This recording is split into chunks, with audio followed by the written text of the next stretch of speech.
Bismillahirrahmanirrahim. Alhamdulillahirabbil alamin. Wa bihi nasta'in ala umuri dunya waddin. Wassalatu wassalamu ala sayyidina Muhammad wa ala alihi wa sahbihi ajma'in. Subhanaka la ilma lana illa ma 'allamtana innaka antal alimul hakim. Rabbi shrah li sadri wa yassir li amri wahlul 'uqdatam min lisani yafqahu qawli. Rabbi yassir wa la tu'assir ya karim. Rabbi tammi bil khair. Allahumma salli ala sayyidina Muhammadin nur al-mudhhib lisyani bi nurih wa ala alihi fi kulli lamhatin wa nafasin adada ma wasi'ahu ilmu Allah. Thumma amma ba'd. Assalamualaikum warahmatullahi taala wabarakatuh. Alhamdulillah, bersyukur kita kehadirat Allah Subhanahu wa taala. Kita dipertemukan oleh Allah Subhanahu wa taala lagi di dalam bulan Ramadan bagi bersama-sama kita membincangkan, mendengar hadis baginda sallallahu alaihi wasallam berkenaan dengan perihal zaman kini. Dan insya-Allah seperti biasa kita akan menyambung pengajian kita berdasarkan kitab Al-Arba'in Al-Aziziyah ataupun 40 hadis perihal zaman kini karangan As-Sayyid Abdul Aziz bin Siddiq Al-Humari rahimahullahu ta'ala anhu wa ardah. Bismillahirrahmanirrahim. InsyaAllah tuan-tuan, sebelum kita pergi beli sahur, kita pergi beli untuk moreh kan, pergi bazar, sama-sama kita mendengar hadis-hadis Nabi SAW. Mana yang termampu lah tuan-tuan, mana yang sempat kita baca dalam tempoh lebih kurang 45 minit insya-Allah. Bismillahirrahmanirrahim. Wa bihi qala haddatsana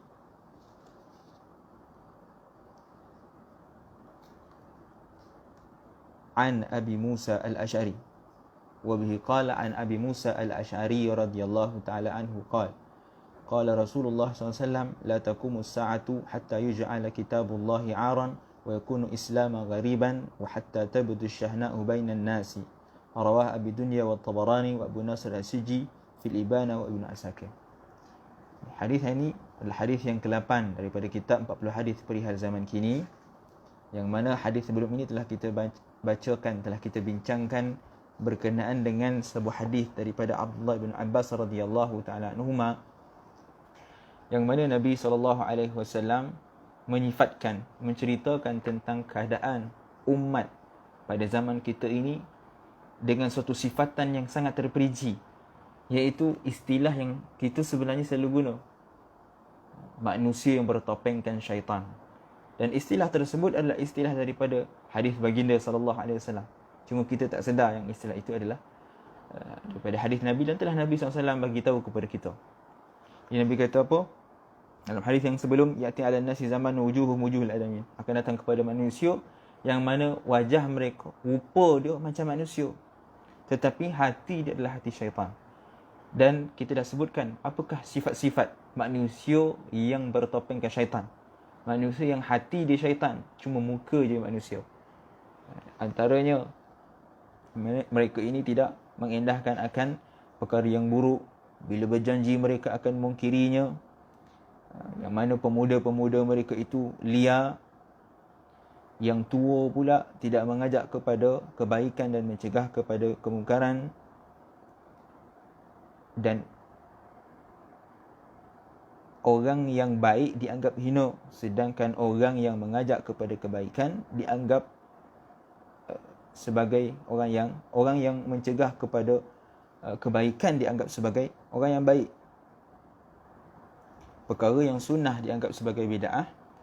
Dan pada ketika itu kata Nabi SAW, ketika mana mereka semua itu berdoa, maka Allah Subhanahu wa taala tidak akan memakbulkan akan doa mereka.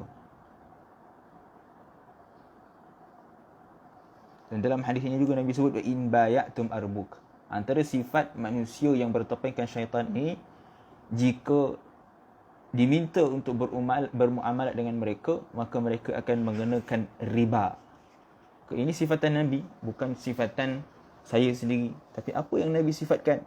yang mana golongan manusia yang muka je macam manusia tapi hatinya syaitan. Bila diminta untuk bermuamalah dengannya, maka mereka akan mengenakan riba. Ini yang kita khawatiri dan telah kita bincangkan sedikit sebanyak pada sesi yang lalu tentang keharaman riba, yang mana Allah sebut dalam banyak ayat berkenaan dengan pengharaman riba. Antaranya melalui firman Allah Subhanahu wa taala, wa halallahu al-bai'a wa harrama riba, dan Allah telah menghalalkan jual beli dan mengharamkan riba. Ketika mana orang musyrikin Quraisy mengatakan innamal bai'u mithlu riba, dia kata jual beli dengan riba sama je, apalah bezanya? Kan kita bagi duit dapat keuntungan, apalah beza dia? Tak ada kena-mengena pun, tak ada yang masalah pun.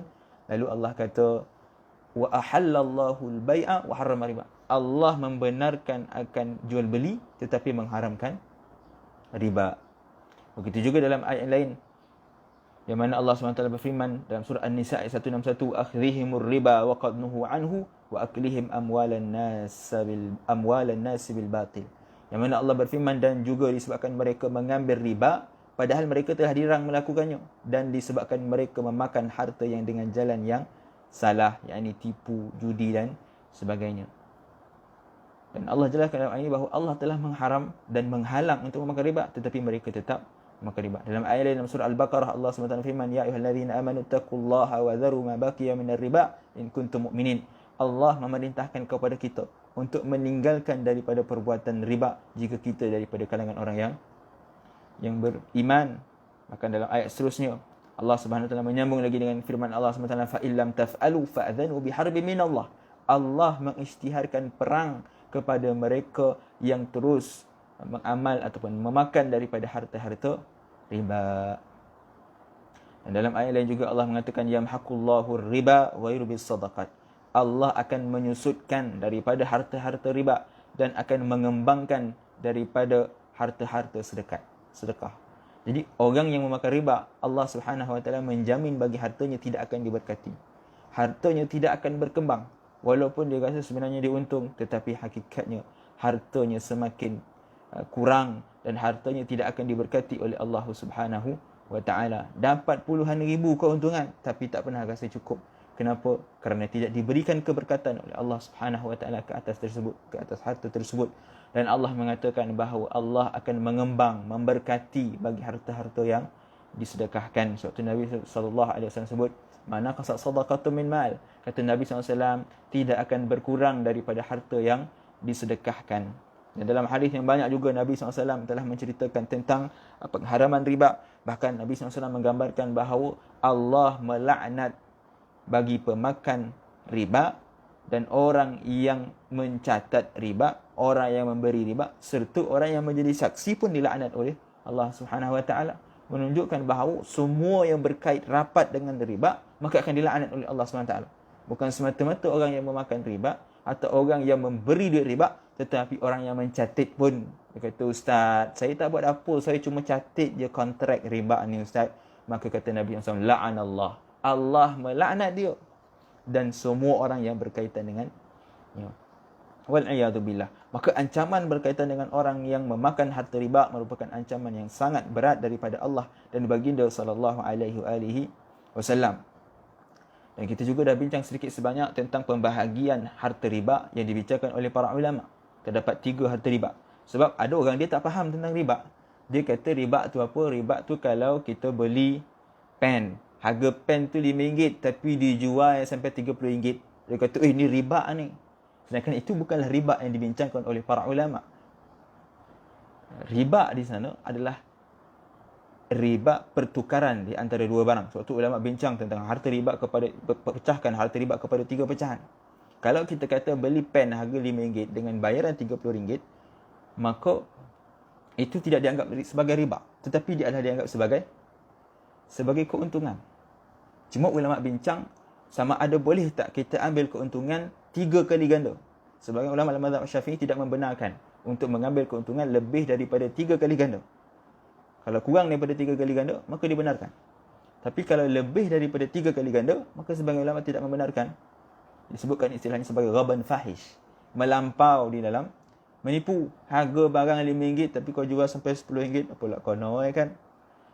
Maka di sana dilarang, tetapi bukan namanya riba. Dia tidak termasuk di dalam pecah riba yang akan kita bincangkan sebentar nanti. Jadi itu nama dia ghaban fahish, penipuan yang melampau. Harga asal murah je tapi dijual dengan harga yang sangat tinggi. Melainkan kata ulama, boleh kalau nak jual harga pen RM5 tapi jual sampai RM60, RM70 misalnya. Lebih daripada 3 kali ganda. Sebagai ulama membenarkan, tapi dengan satu syarat, orang yang beli harta tersebut dia tahu. Kata dengan dia, cik, harga pen ni RM5 je. Tapi saya nak jual kepada cik RM60. Cik nak tak?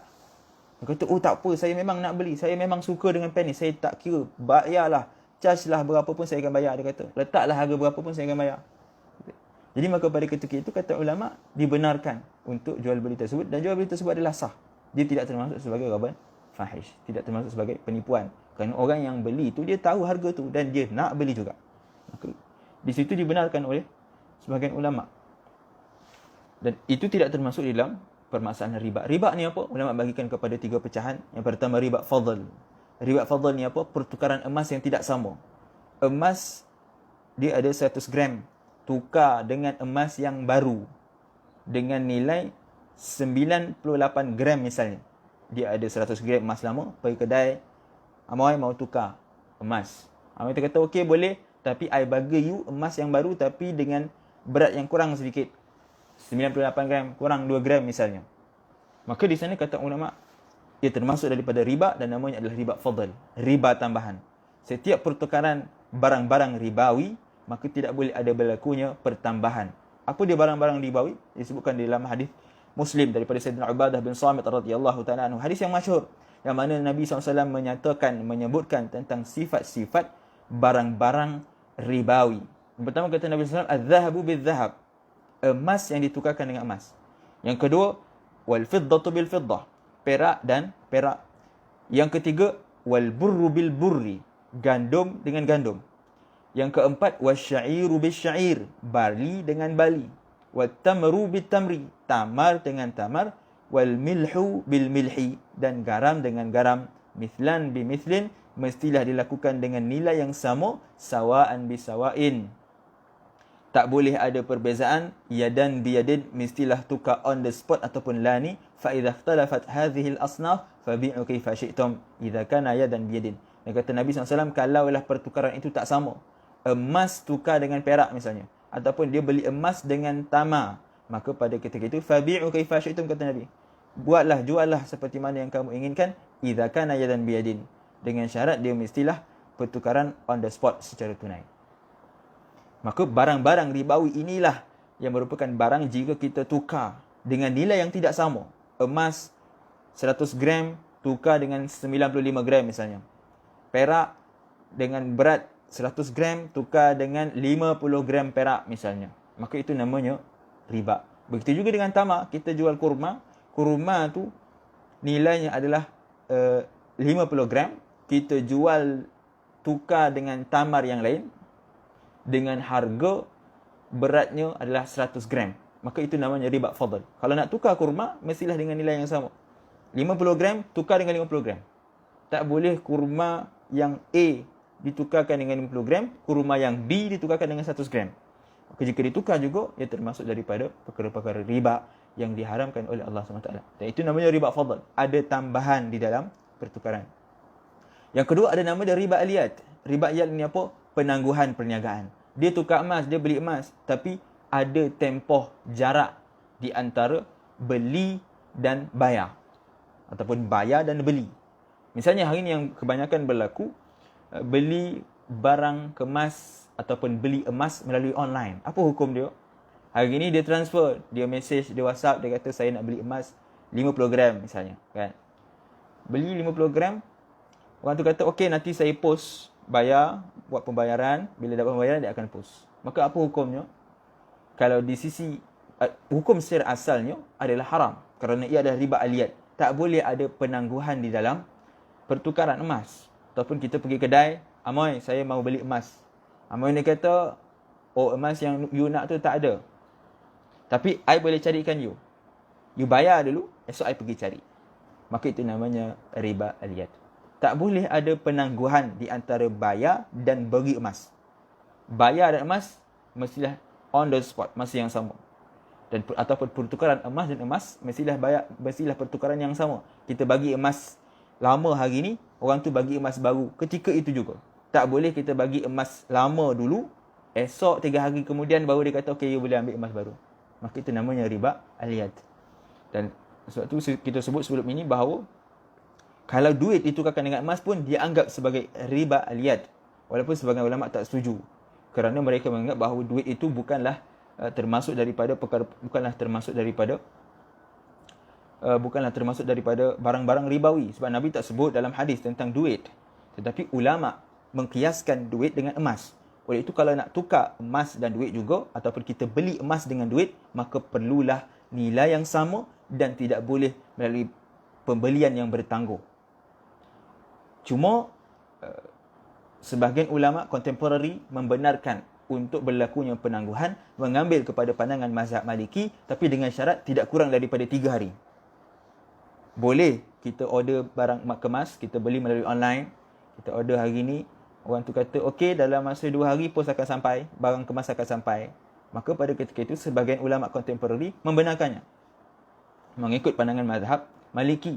Cuma dalam mazhab Maliki syaratnya ketat. Kalau betul lah nak buat pertukaran di antara duit dan emas ataupun emas dan emas, kita bayar duit hari ni, nak dapat emas esok melalui penghantaran misalnya, maka dalam mazhab Maliki perlulah kepada bila dia bayar sahaja, saya dah bain, maka orang yang menjual emas ni dia kena taruh pergi ke pejabat pos, taruh pos. Tak boleh saya dah bain, okey, kang petang kang ke malam kang saya pergi pos misalnya. Maka tak boleh. Kerana itu juga dianggap sebagai riba al-yad. Tidak ada lani, tidak ada on the spot di antara pertukaran emas dan duit ataupun emas dan emas. Kalaulah dia kata saya dah bayar, saya dah bain, orang tu pun okey, dia terus hantar ke pejabat pos untuk dipos, maka itu dibenarkan di dalam mazhab Maliki. Dan sebahagian ulama dalam mazhab Syafi'i juga, dalam mengikut pendapat yang ulama mutaakhirin dalam mazhab Syafi'i membenarkan. Sebab apa? Kerana masyakkah. Bolehlah kita ambil pada mazhab Maliki dalam masalah ini, tapi dengan syarat bila bayar dia terus pergi pejabat pos bayar, hantar pos barang tersebut. Cuma proses untuk sampai itu mungkin 2 hari, 3 hari, maka itu tidak ada masalah. Dengan syarat bila dah bayar terus hantar barang. Tidak boleh ada penangguhan dalam pertukaran antara duit dan emas ataupun emas dan emas. Okey, itu nama dia riba al-yad. Mestilah ada on the spot. Lani, pertukaran yang terus menerus. Jenis riba yang ketiga nama dia riba an-nasa. Ini telah kita bincangkan sedikit sebanyak pada sesi yang lalu, iaitu penambahan bayaran disebabkan tempoh bayaran. Lambat bayar dan charge kau RM10 setiap hari. Bunga kita kata istilah kita, ataupun istilah bank disebut sebagai interest. Maka setiap pinjaman yang mengambil keuntungan walaupun 1 sen, maka nama dia riba. Riba an-nasa. Maka inilah 3 riba yang dibincangkan oleh para ulama yang diharamkan oleh Allah Subhanahu Wa Taala untuk kita mengambilnya, yang mana Nabi kata Allah melaknat orang yang memakan riba, yang memberi riba, yang menulis riba, yang jadi saksi saksi untuk pertukaran transaksi itu pun dilaknat oleh Allah Subhanahu Wa Taala. Baik, itu sedikit sebanyak tentang perkara riba dan kita telah bincangkan berkenaannya pada minggu yang lalu. Jadi pada minggu ini kita masukkan hadis yang ke-8, iaitu daripada Abi Musa, hadis daripada Sayyidina Abu Musa al-Ash'ari radhiyallahu ta'ala anhu. Jadi kata Sayyidina Abu Musa al-Ash'ari radhiyallahu ta'ala anhu pada hadis yang ke-8 ini, Nabi SAW bersabda, la taqumus sa'atu, tidak akan berlakunya kiamat hatta yuj'ala kitabullahi 'aran, sehinggalah Al-Quran itu dijadikan sebagai bahan hinaan. Orang menganggap bahawa Al-Quran itu hina. Orang menganggap bahawa orang yang mengaji Al-Quran, yang menghafal Al-Quran itu tidak ada nilainya di sisi masyarakat.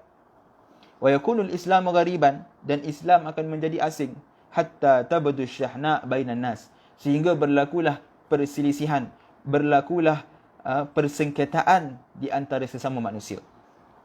Jadi hadis ini diriwayatkan oleh Sayyidina Abu Musa al-Ash'ari radhiyallahu taala anhu, yang nama sebenar beliau Abu Musa Abdullah bin Qais bin Sulaim al-Ash'ari.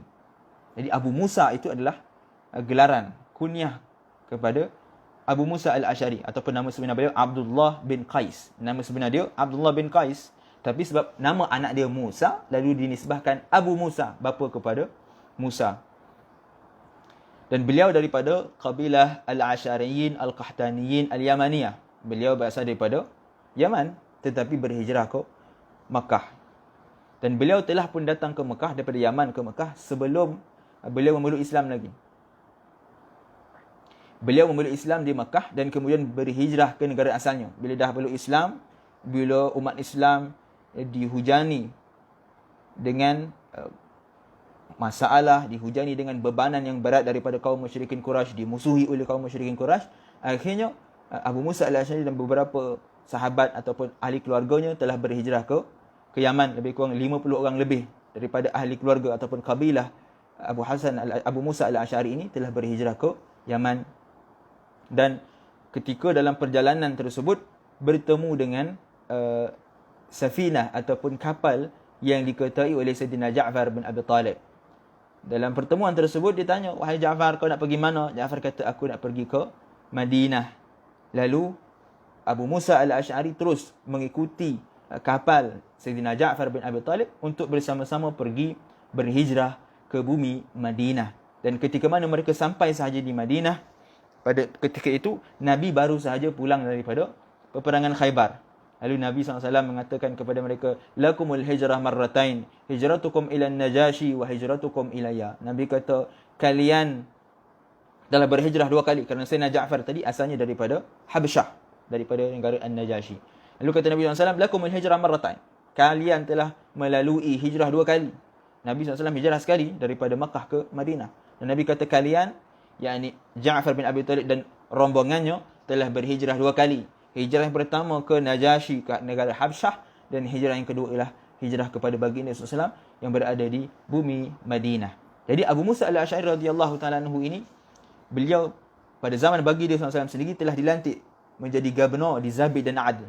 Zabid dan Adn ini berada di negara Yaman.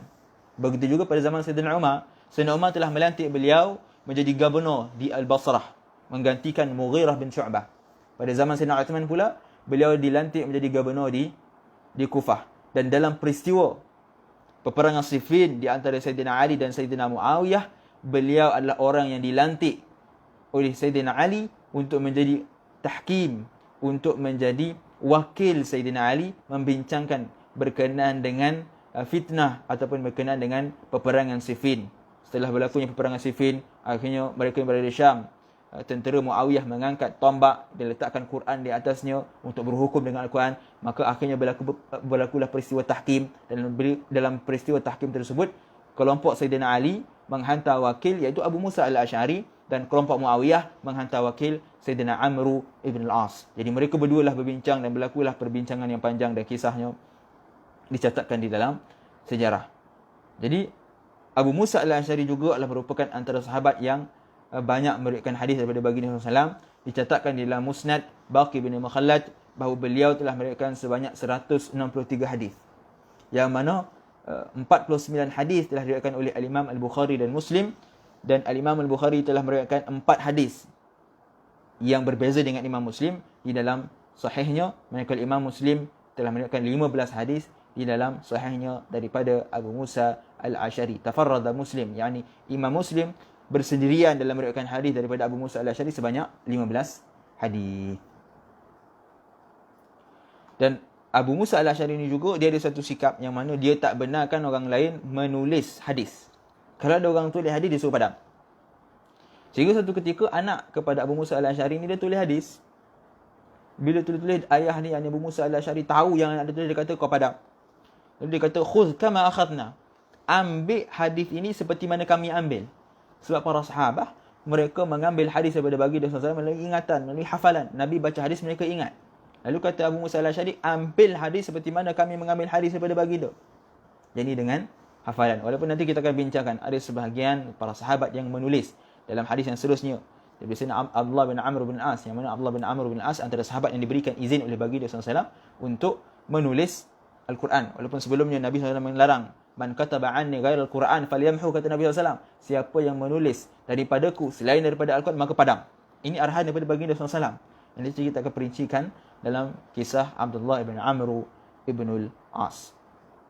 Dan Sayyidina Abu Musa al-Asy'ari ini juga, beliau mempunyai satu kelebihan yang istimewa, mempunyai suara yang sangat merdu. Sehingga Nabi SAW menggambarkan dengan sabda baginda SAW, laqad utiya hadha mizmara min mazamiri ali Daud. Kata Nabi SAW, Abu Musa al-Asy'ari telah diberikan oleh Allah Subhanahu Wa Taala seruling daripada seruling keluarga Nabi Daud alaihissalam, yang mana kita tahu Nabi Daud merupakan antara nabi yang mempunyai suara yang sangat lunak, yang sangat merdu. Dan Abu Musa al-Asy'ari, kata Nabi SAW, mempunyai kelebihan, mempunyai suatu suara yang sangat merdu, sehingga kan Sayyidina Umar radhiyallahu taala anhu bila jumpa dengan Abu Musa al-Asy'ari, dia akan kata, wahai Abu Musa, ingatkan kami kepada Allah SWT. Lalu Sayyidina Abu Musa al-Asy'ari akan bacakan Al-Quran dan semua akan diam, akan mendengar bacaan Al-Quran Sayyidina Abu Musa al-Asy'ari yang sangat merdu. Abu Musa al-Asy'ari juga merupakan seorang sahabat yang sangat faqih. Bahkan beliau menjadi rujukan kepada para sahabat. Asy-Sya'bi pernah meriwayatkan dengan mengatakan bahawa kana al-qadha fi as-sahabah ila sittah. Sungguhnya qadi, pemutus hukum daripada kalangan sahabat itu ada 6 orang. Yang pertama Sayyidina Umar, yang kedua Sayyidina Ali, yang ketiga Abdullah bin Mas'ud, yang keempat Ubay, yang kelima Zaid, yang keenam Abu Musa al-Asy'ari. Dan Sayyidina Abu Musa al-Asy'ari ini adalah merupakan sahabat yang faqih, yang memberi hukuman, yang menjadi rujukan kepada para sahabat. Bila sahabat ada masalah, sahabat akan merujuk kepada mereka apabila Nabi SAW telah wafat. Dan begitu juga seperti mana disebutkan Ali bin al-Madini, yang mana kata beliau qada'ul ummah arba'ah. Qadi bagi umat baginda SAW itu ada 4 orang, iaitu Sayyidina Umar, Sayyidina Ali, Sayyidina Abu Musa al-Asy'ari, yang ini perawi yang sedang kita bincangkan, dan Sayyidina Zaid bin Thabit. Dan Sayyidina Abu Musa al-Asy'ari ini meninggal dunia pada tahun 44 Hijrah. Seperti mana disebutkan oleh Al-Imam Al-Zahabi dan Ibn Al-Jazari. Walaupun ulama berselisih pendapat, terdapat banyak riwayat tentang tarikh kewafatan Abu Musa al-Asy'ari. Ada yang mengatakan bila wafat 42 Hijrah, ada yang kata 49 Hijrah, ada yang kata 50 Hijrah, ada yang kata 52 Hijrah, ada yang kata 53 Hijrah. Terdapat banyak sekali riwayat tentang tarikh kewafatan Abu Musa al-Asy'ari, tetapi menurut pendapat Imam Al-Zahabi, beliau wafat pada tahun 44 Hijrah. Jadi dalam hadis ini, Sayyidina Abu Musa al-Asy'ari mengatakan bahawa Nabi SAW pernah bersabda, yang mana kiamat itu tidak akan berlaku sehinggalah Al-Quran dipandang hina. Orang yang belajar Al-Quran dipandang enteng. Nanti kita akan tengok apa yang disebutkan oleh pengarang, iaitu Sayyid Abdul Aziz, berkenaan dengan hal keadaan mereka yang menganggap orang yang menghafal Al-Quran, orang yang masuk sekolah tahfiz, orang yang masuk sekolah pondok, menghafal Al-Quran sebagai perkara yang hina, sebagai sesuatu yang tidak ada nilai di sisi masyarakat. Baik. Jadi kata Sayyid Abdul Aziz bin Siddiq Al-Ghumari, ketika mana beliau mensyarahkan hadis ini dengan kata beliau, realiti yang terjadi telah membuktikan kesahihan hadis ini, dan perawi hadis ini adalah benar serta dhabit. Jadi riwayat hadis ini seperti mana yang disebutkan oleh Al-Imam As-Suyuti di dalam Jami' Al-Kabir, merupakan sanad yang la ba'sa bihi, la ba'sa bi sanadihi. Maknanya sanad hadisnya adalah dhaif, sanad hadisnya adalah lemah. Namun kata Sayyid Abdul Aziz bin Siddiq Al-Ghumari, realiti, bukti yang ada pada hari ini telah menunjukkan bahawa hadis ini adalah merupakan hadis yang benar, hadis yang sahih, serta perawi yang meriwayatkan hadis ini adalah merupakan perawi yang dhabit, perawi yang cermat. Kenapa? Kerana apa yang diriwayatkan dalam hadis ini sebiji berlaku dengan keadaan kita pada hari ini. Dia kata Sayyid Abdul Aziz lagi, sesungguhnya Al-Quran telah menjadi hina di sisi orang awam dan khas. Al-Quran telah dipandang hina bukan sekadar di masyarakat awam, bahkan daripada kalangan ahli agama juga menganggap bahawa Al-Quran itu hina. Macam mana mereka menganggap hina? Kata Sayyid Abdul Aziz, lantaran itu mereka menolak untuk mempelajari dan mengajarkannya. Mereka menjadikan Al-Quran itu hina bagaimana mereka menolak untuk mempelajari dan mengajarkan Al-Quran. Mereka dah tak nak jadikan Al-Quran sebagai medium pengajaran. Mereka tidak menjadikan Al-Quran sebagai rujukan. Maka itulah yang dianggap sebagai menghina Al-Quran. Al-Quran ditinggalkan tanpa dijadikan sebagai rujukan. Dan kemudian kata Sayyid Abdul Aziz lagi, pusat-pusat pengajian Al-Quran ditutup kerana tiada kanak-kanak yang masuk untuk belajar di dalamnya. Maka ini dianggap sebagai penghinaan kepada Al-Quran. Apabila sekolah-sekolah tahfiz yang dibuka, tapi orang tak nak hantar. Orang menganggap bahawa menghantar anak ke sekolah tahfiz merupakan suatu perkara yang sia-sia. Kenapa nak hantar sekolah tahfiz, tak ada SPM, tak ada PMR, nanti keluar nak kerja apa? Maka kata Sayyid Abdul Aziz, inilah sama ada mereka sedar ataupun sedar telah menjadikan Al-Quran itu hina. Mereka menganggap bahawa orang yang mempelajari Al-Quran dan mengajar Al-Quran itu tidak ada nilainya. Kata Said bin Aziz lagi, semua ini berpunca kerana ibu bapa menganggap bahawa dengan mempelajari Al-Quran akan merosakkan masa depan anak-anak mereka serta menjadi orang yang hina di mata manusia. Kenapa dia tak nak hantar anak dalam sekolah tahfiz? Sebab dia anggap kalau pergi sekolah tahfiz, so kau nak kerja apa? SPM tak ada, kau nak kerja apa? Sama ada sedar tak sedar, hakikatnya mereka telah menghina Al-Quran. Menganggap bahawa orang yang mengajar ataupun mempelajari Al-Quran itu tidak ada nilainya. Jadi kata Said lagi, hal ini disebabkan anak-anak mereka tidak dapat menekuni ilmu-ilmu moden. Bila pergi tahfiz, duduk hafal Quran, bila nak belajar matematik, bila nak belajar bahasa Inggeris. Sehingga akhirnya nanti tak belajar bahasa Inggeris, duduk sibuk menghafal Quran. Inggeris tak reti, matematik tak reti, bahasa Melayu tak reti. Maka akhirnya dia kata tak payahlah kita masuk sekolah biasa je lah, tak payahlah masuk sekolah tahfiz. Sehingga kan kata Said Abdul Aziz, bahkan lebih teruk lagi apabila dikatakan kepada mereka, ajarkanlah anakmu Al-Quran. Bila dia kata, hantarlah anak pergi belajar Al-Quran. Mereka kata apa? Saya tidak mahu menjadikan dia orang yang meminta-minta kepada manusia di pintu-pintu kubur dan hanya mengiringi jenazah. Ini satu penghinaan kepada Al-Quran apabila mereka menganggap bahawa orang yang mempelajari Al-Quran itu sama seperti orang hanya sama seperti orang yang menjaga kubur ataupun orang yang hanya mengiringi jenazah. Dia kata, kalau kau baca Quran, hafal Quran, so kau nak kerja apa? So akhirnya kau dok minta-minta sedekah depan pintu masjid. Hanya mengiringi jenazah, baca Yasin, baca doa, itu je lah yang kau boleh. Maka ini adalah penghinaan kepada orang yang mempelajari Al-Quran sekaligus mereka telah menghina Al-Quran. Kata Said Aziz lagi, inilah penghinaan dan pelecehan terbesar kepada kitabullah. Inilah hinaan yang besar kepada Al-Quran dan orang yang menghafalnya. Lantaran itu, jadilah Islam agama yang sangat asing. Sebab tu dalam hadis ini Nabi kata, apabila Al-Quran dipandang hina, Al-Quran dihina oleh umat Islam sendiri, maka Islam akan menjadi asing.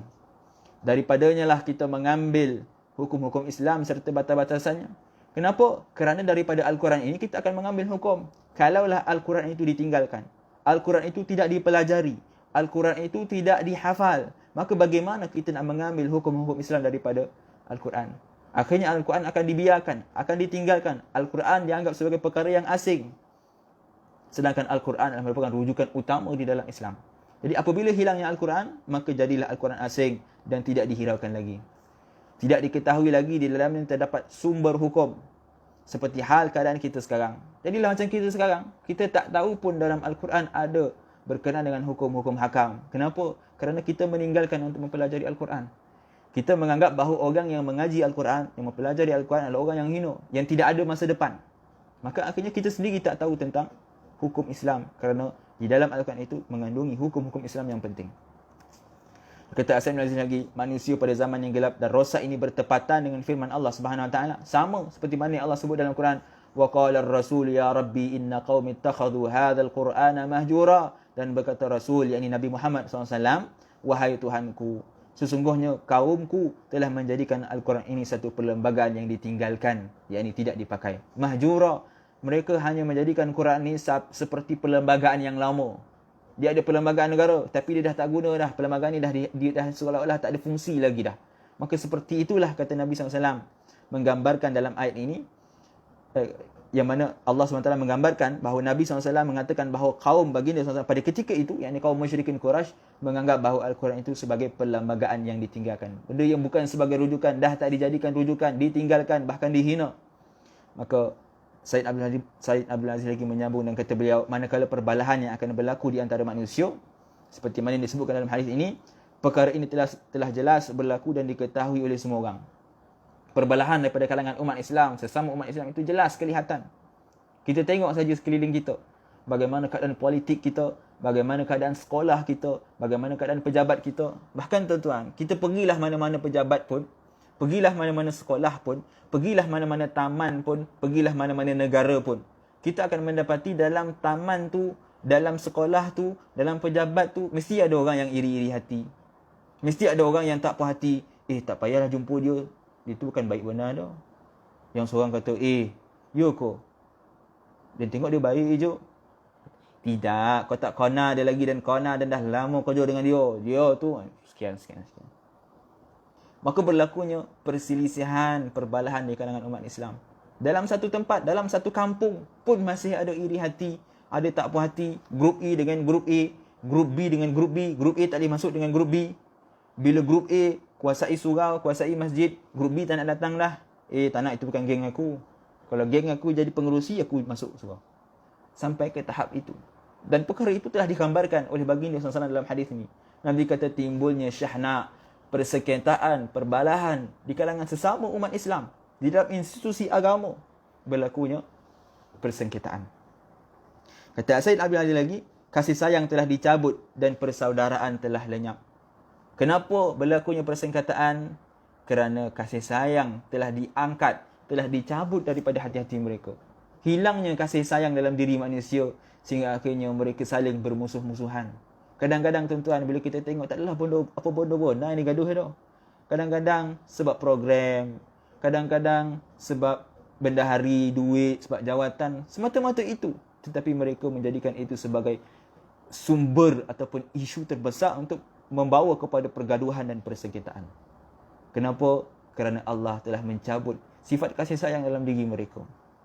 Wal-iyazubillah. Semoga Allah melindungi kita daripada perkara tersebut. Sekiranya anda melihat dua orang yang sedang bersaudara, kata Said Abdul Aziz, hakikatnya itu hanyalah pada zahir.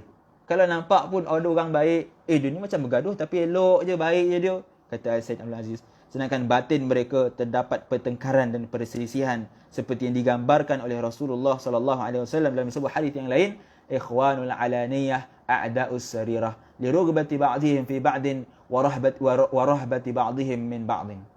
Kata Nabi SAW, kalaulah kita nampak dia seolah-olah macam okey je, macam kawan je, kalau jumpa dia borak je, tapi hanyalah pada zahir sahaja yang baik. Hakikatnya dalam hati dia terdapat persengketaan yang besar. Dalam hati dia tak puas hati, cakap mulut muka senyum ni, tapi dalam hati kau ni kita tak kenal kau, contohnya. Daripada zahir nampak baik, tetapi di dalam hati mereka terdapatnya persengketaan, terdapatnya ketidakpuashatian.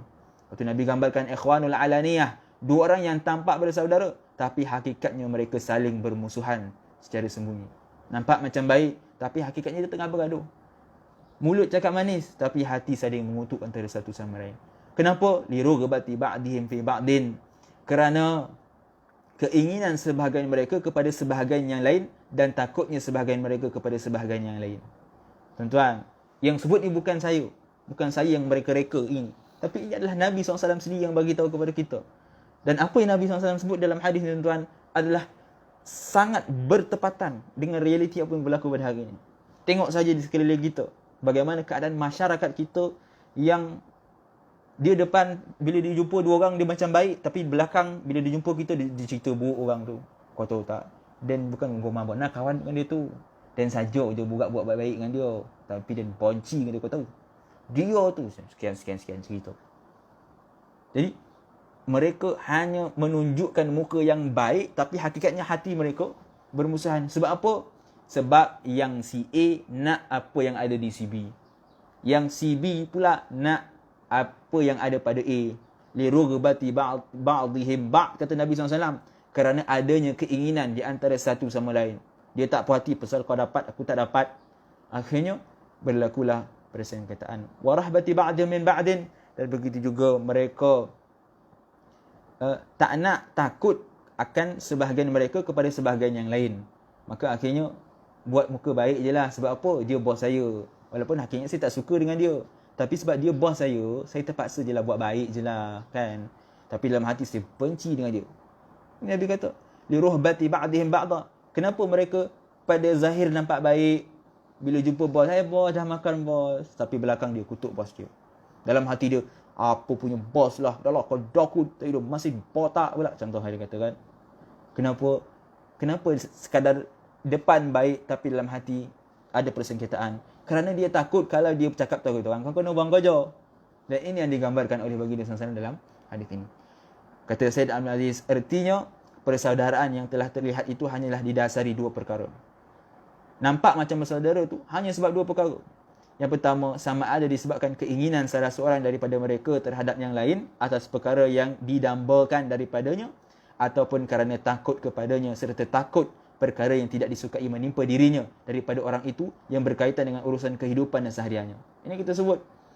Yang pertama, dia sebab nak apa yang orang tu dapat. Kenapa kau dapat, aku tak dapat. Kenapa kau naik pangkat, aku tak naik pangkat. Yang pertama. Yang kedua, kenapa buat baik tapi dalam hati sakit hati? Sebab dia takut kalau dia melawan, kalau dia torih-torang, kan kena buang kerja. Hilang dunia dia, hilang semua pendapatannya. Kata Sayyid Abdul Aziz, inilah realiti yang berlaku pada hari ini. Yang tidak ada seorang pun daripada kita boleh menafikan. Tak ada seorang pun daripada kita boleh kata, tak betul macam tu Ustaz, bukan macam tu, lain. Tak boleh kita nak menafikan akan apa yang Nabi sebut kerana itulah realiti yang berlaku pada hari ini. Kata Sayyid Abdul Aziz lagi, adapun ukhuwah Islamiyah dan persaudaraan agama sudah tidak lagi tercatat dalam hidup mereka. Dah tak ada lagi istilah kawan, sahabat kerana Allah tu dah tak ada dah dalam hati mereka. Kerana mereka bukan lagi orang yang beragama dan mengikut agama Islam. Sebab apa kata Sayyid Aziz? Kerana dia dah buang Islam dalam diri dia. Al-Quran dah dicampak jauh dalam kehidupan mereka. Mereka menganggap bahawa Al-Quran itu tidak ada nilainya. Bila Al-Quran dianggap sebagai tidak ada nilai, akhirnya Al-Quran ditinggalkan. Bila Al-Quran ditinggalkan, maka dalam hati mereka masuklah sifat-sifat yang jauh daripada apa yang diajarkan di dalam Al-Quran. Sedangkan dalam banyak hadis Nabi SAW mengingatkan kepada kita untuk mencintai kerana Allah Subhanahu Wa Taala. Dalam satu hadis diriwayatkan oleh Imam Bukhari dan Muslim, Nabi SAW sebut tentang 3 sifat. Thalathun man kunna fihi wajada halawatul iman. 3 sifat yang mana kalau mereka mengamalkannya, mereka akan mendapat halawatul iman, kemanisan iman. Yang pertama, an yakuna Allah wa rasuluhu ahabbu ilaihi mimma siwah. Mencintai Allah dan Rasul melebihi daripada selainnya. Yang kedua, wa an yuhibbal mar'a la yuhibbuhu illallah. Yang mana untuk seseorang itu mendapatkan kemanisan iman, dia perlulah mencintai seseorang itu, dan kecintaan itu tidak lain dan tidak bukan melainkan kerana Allah Subhanahu Wa Taala. Hari ini kita berkawan tapi sebab kepentingan peribadi. Orang tu sebab ada jawatan akhirnya ramai kawan. Tapi bila hilang jawatan, hilang kawan. Dah tak ada dah kawan dulu yang datang ziarah, kawan dulu yang datang ajak keluar makan, dah tak ada. Sebab dah tak ada jawatan. Maksudnya apa? Mereka bukan berkawan kerana Allah, tetapi mereka berkawan adalah kerana dunia. Maka orang macam ni, kata Nabi SAW, tidak akan mendapat merasai kenikmatan, kemanisan iman. Untuk mendapat kemanisan iman, kita perlulah mencintai orang lain hanya kerana Allah SWT. Bukan sebab jawatan dia, bukan sebab projek, bukan sebab benda yang lain, tapi hanya kerana Allah Subhanahu Wa Taala. Dan dalam ayat ini juga Nabi sebut, wa an yakraha an ya'uda fil kufri ba'da in anqadhahu Allahu minhu. Orang ketiga, sifat ketiga yang akan mendapat halawatul iman adalah orang yang membenci untuk kembali kepada kufur setelah mana Allah menyelamatkan dia daripadanya. Dan dalam hadis yang lain juga Nabi SAW sebut, la yu'minu ahadukum hatta yuhibba li akhihi ma yuhibbu li nafsi. Nabi mengajarkan kepada kita tentang akhlak Islamiyah, iaitu tidaklah kita mencintai saudara kita melebihi daripada kita mencintai diri kita. Bukanlah kita mencintai orang lain sebab kepentingan peribadi, sebab kepentingan dunia. Nabi SAW mengajarkan kepada kita untuk mencintai orang lain hanya kerana Allah Subhanahu Wa Taala. Maka tuan-tuan, itulah sedikit sebanyak tentang hadis ke-8 yang telah disebutkan oleh Sayyid Abdul Aziz bin Siddiq Al-Umari di dalam kitab ini, iaitu berkenaan dengan sifatan manusia pada hari ini yang menghina Al-Quran, menganggap bahawa Al-Quran itu tidak ada nilai, Islam dianggap sebagai suatu benda yang asing, berlakunya persengketaan, perselisihan di kalangan umat Islam, hilangnya ukhuwah Islamiyah, hilangnya persaudaraan Islam. Mereka hanya berkawan semata-mata kepentingan dunia, untuk mendapatkan manfaat dunia, untuk mendapatkan harta dunia, sehingga akhirnya mereka lupa kerana hakikat persaudaraan itu adalah kerana Allah Subhanahu Wa Taala. Baik tuan-tuan yang dirahmati Allah Subhanahu Wa Taala, itulah yang dapat kita bincangkan untuk tempoh masa yang tidak lama ini. Tokak pun dah kering dan tuan-tuan pun dah tak sabar-sabar nak pergi bazar. InsyaAllah tuan-tuan, kita akan sambung lagi hadis yang ke-9 pada minggu akan datang jika diberi izin oleh Allah Subhanahu Wa Taala. Saya mohon maaf jika ada terkasar bahasa dan tersalah bicara. Yang baik itu datang daripada Allah Subhanahu Wa Taala, kurang dan lemah itu adalah datang daripada diri saya sendiri. Tetapi hakikatnya kedua-duanya datang daripada Allah Subhanahu Wa Taala. Wal afu minkum. Assalamualaikum warahmatullahi taala wabarakatuh.